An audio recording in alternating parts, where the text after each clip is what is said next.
ቅርታ ሳልጨርስ አቋርጬ ሄድኩኝ እና እኛ ያንን ብር እኮ ስንልክ እኮ ያው እዛ እነሱ ጋር ሲጨነቁ እኛ እዚህ ጋር ቸገረን ብሎ እነሱ እንትን ሲሉ እኛ እዚህ ጋር ይጨንቀናል። እነሱ ያንን እንኳን አይረዱልንም።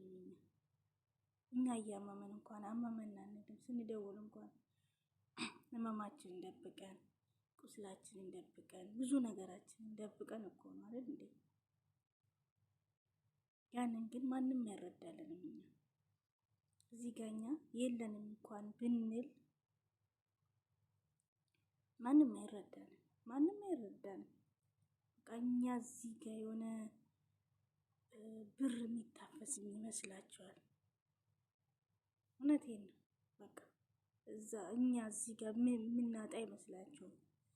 የሚቸግረን እኛ አይመስላችሁም? የሚደክመን አይመስላችሁም? ምንታመም አይመስላችሁም? በቃ ብዙ ነገር አለ ብቻ ግን ይሁን። ግን ለምን ቢያንስ እኮ ተቀብያለሁ፣ ደርሶኛል፣ ወስጃለሁ በቃ ብሎ